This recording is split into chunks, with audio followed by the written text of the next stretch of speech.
Star Wars The Rise of Skywalker is set to introduce many different revelations as well as saga-wide implications in this story by writer and director J.J. Abrams and Chris Terrio.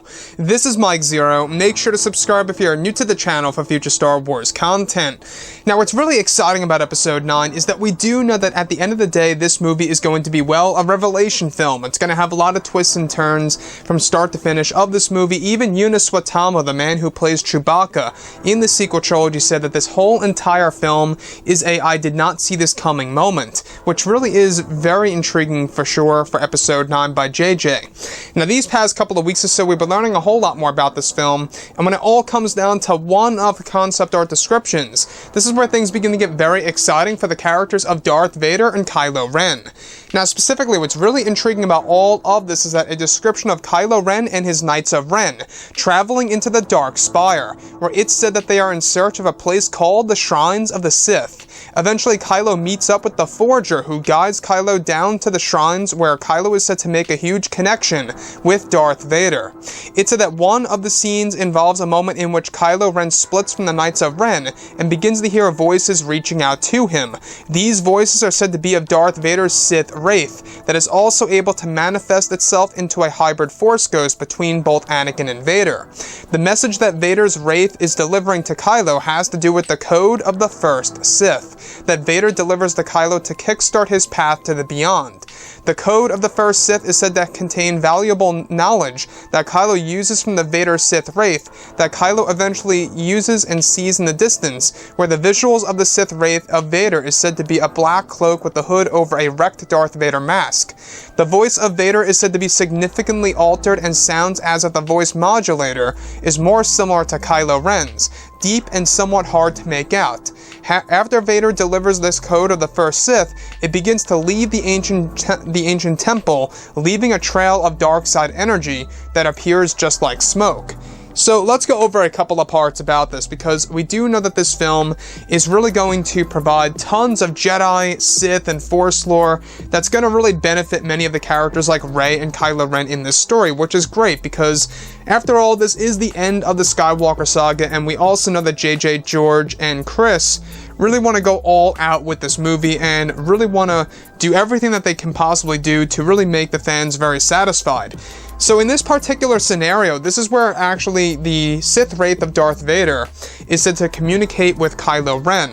This is where Kylo and Vader hold a connection within the Shrines of the Sith location. Now, in case you guys are unaware, the Shrines of the Sith location is said to be the basement, or a large Sith cave, if you will, underneath the ancient castle called the Dark Spire, which is protected by the Forger. Now, the Forger is this creature. It's said to be very much like a mixture of a monkey and a wolf, or something around those lines, that is able to weld the Knights of Ren's armor and their masks, as well as their weapons. And the same exact thing goes for Kylo Ren. So on top of all of this, the thing that really gets me is that the Sith Wraith of Darth Vader is said to deliver dialogue to Kylo Ren about the code of the first Sith. Now, the code of the first Sith is said to be used as a form of knowledge for Kylo Ren to use as a pathway to the beyond. Now, this is where things begin to get very exciting, because we do know that the Sith Wraith of Vader was going to be used in Episode 7 that never made it to the final cut. However, in this scenario, by JJ, the Sith Wraith of Vader is also able to manifest itself into the form of a hybrid Force ghost, where it's half Anakin and half Vader. The final phase is just the regular Sith Wraith of Darth Vader. The appearance of it in this particular scene is described to be Vader with a robe over his actual mask, where it's a black robe overall. Now, what I like about this is that it's also said to drag around a lot of dark side energy that appears just like smoke.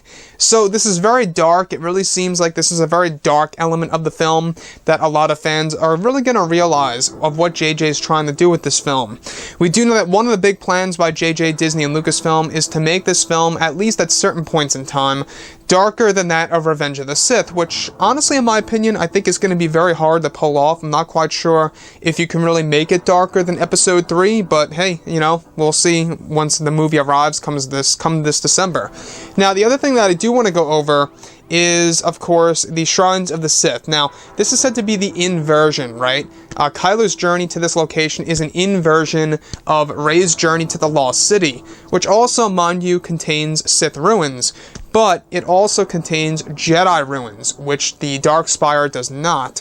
So the Dark Spire, this large castle, we are set to see this thing in the upcoming movie. Keep an eye out, open for it. It's going to be very interesting to see on the big screen. I cannot wait to see what it's going to look like.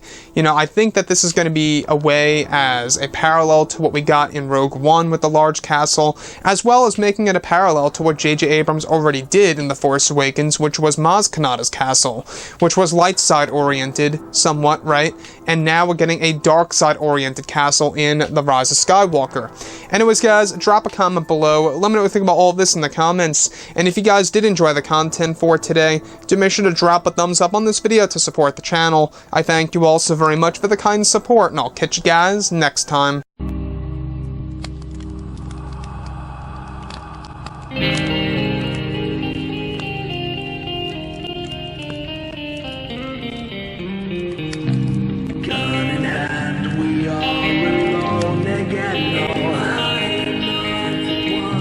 Night to moon, we hear them moans again.